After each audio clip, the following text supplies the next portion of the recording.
Hello. It is our last week of reading of Mice and Men. We have 4 days and then we will be done with the book. And then we will move on to writing the essay, which I'm sure you're super excited about. But for now, we're just going to keep reading. Hopefully, you did the warm up for today, in which you had to look at an image and you had to talk about what message you thought the artist was trying to send and how you can relate. And you've got a bunch of people walking by themselves, but all kind of thinking the same thing. All these people really seem to have it together, and I still have no idea what's going on.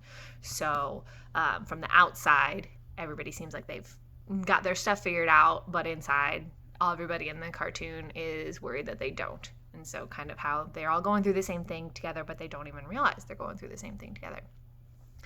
Our lesson today is readers apply what they know about foils, metaphors, and repetition to help understand themes developing in the text. So we've actually already learned about all of those things, foils, metaphors, and repetition, earlier in lessons. But since we're getting to the end of the book, we want to look a little bit more at these things and try to determine if we can figure out a theme or overall message that the book might be trying to tell us, since we are getting closer to the end.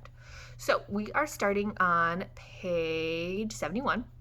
The last thing we read was Lenny and Crooks were having a conversation about Lenny being in the barn, and Crooks is kind of saying, like, you shouldn't be here. And then he's like, wait, people can talk to you and you don't even know what they're saying. And Crooks is kind of understanding why George and Lenny go around together.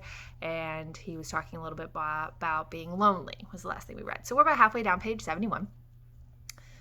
His, meaning Crooks, voice grew soft and persuasive. Suppose George didn't come back no more. Suppose he took a powder and just ain't coming back. What'll you do then? Lenny's attention came gradually to what had been said. What? He demanded. I said, suppose George went to town tonight and you never heard of him no more.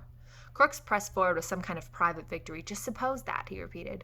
He won't do it, Lenny cried. George wouldn't do nothing like that. I've been with George a long time. He'll come back tonight. But the doubt was too much for him. Don't you think he will? Crook's face lighted with pleasure in his torture. Nobody can't tell what a guy'll do, he observed calmly. Let's say he wants to come back and can't. Suppose he gets killed or hurt so he can't come back. Lenny struggled to understand. George won't do nothing like that, he repeated. George is careful. He won't get hurt. He ain't never been hurt, 'cause he's careful. Well, just suppose he don't come back. What'll you do then? Lenny's face wrinkled with apprehension. I don't know. Say, what you doing anyways? He cried. This ain't true. George ain't got hurt. Crooks bored in on him. Want me to tell you what'll happen? They'll take you to the booby hatch. They'll tie you up with a collar like a dog. Suddenly, Lenny's eyes centered and grew quiet and mad. He stood up and walked dangerously towards Crooks. Who hurt George? He demanded. Crooks saw the danger as it approached him. He edged back on his bunk to get out of the way. I was just supposing, he said. George ain't hurt. He's all right. He'll be back all right. Lenny stood over him.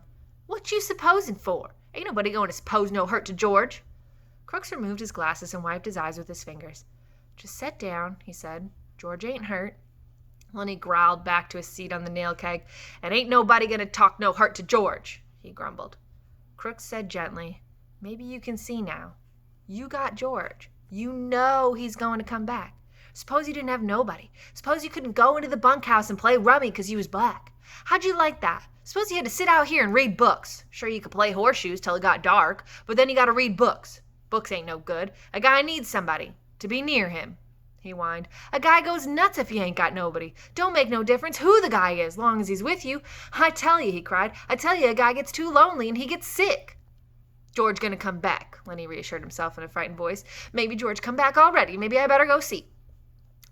Crooks said, I didn't mean to scare you. He'll come back. I was talking about myself. A guy sits alone out here at night, maybe reading books or thinking or stuff like that. Sometimes he gets thinking and he got nothing to tell him what's so and what ain't so. Maybe if he sees something he don't know whether it's right or not. He can't turn to some other guy and ask him if he sees it too. He can't tell. He got nothing to measure by. I seen things out here. I wasn't drunk. I don't know if I was asleep. If some guy was with me, he could tell me I was asleep, and then it would be all right, but I just don't know. Crooks was looking across the room now, looking toward the window. Lenny said miserably, George won't go away and leave me. I know George won't do that. The stable buck went on dreamily. I remember when I was a little kid on my old man's chicken ranch. Had 2 brothers. They was always near me, always there. Used to sleep right in the same room, right in the same bed, all three. Had a strawberry patch, had an alfalfa patch. Used to turn the chickens out in the alfalfa on a sunny morning. My brothers would sit on a fence rail and watch 'em. White chickens they was.